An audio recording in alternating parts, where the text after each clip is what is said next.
അരി അടുപ്പത്ത് തിളയ്ക്കുന്നു, കറിക്ക് അരിഞ്ഞു തീർന്നിട്ടില്ല. അതവിടെ കിടക്കട്ടെ. നീ അങ്ങോട്ട് നോക്ക്. യോ, ദേ യമുന എന്നെ നോക്കി ചിരിക്കുന്നു.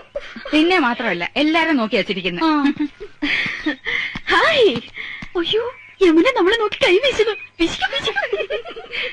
ഹായ്, എന്നെ തെരിയുമാ?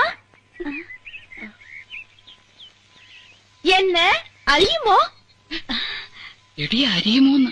കത്തി താഴെയിട്, കത്തി താഴെയിട്. ഇല്ല, അറിയില്ല. Do you know me? അറിയുമോന്നാ ചോദിക്കണേ. അറിയും, നന്നായിട്ട് അറിയും. അയ്യോ സിസ്റ്റേഴ്സ്, മനസ്സിലായില്ലേ? നമ്മള് സിസ്റ്റേഴ്സ് നേഴ്സുമാരാണെന്ന് ചോദിച്ചത്. ഓടി, നമ്മള് സഹോദരിമാരാണെന്നാ ചോദിച്ചേ. അല്ല, ജ്യേഷ്ഠാനിയന്മാരുടെ ഭാര്യമാരാ. നൈസ്. നീങ്ക ഒരേ വീട്ടിലേ കൊടുത്തനോ? കുടിക്കാൻ എന്തോ വേണമെന്നാ ചോദിക്കുന്നേ. കാപ്പിണ്ട്, മതിയോ? മണ്ടത്തിന് പറയാടി, പാലില്ലേ കുടിക്കൂ. നീങ്ക ഒരു വീട്ടിലാണോ താമസം?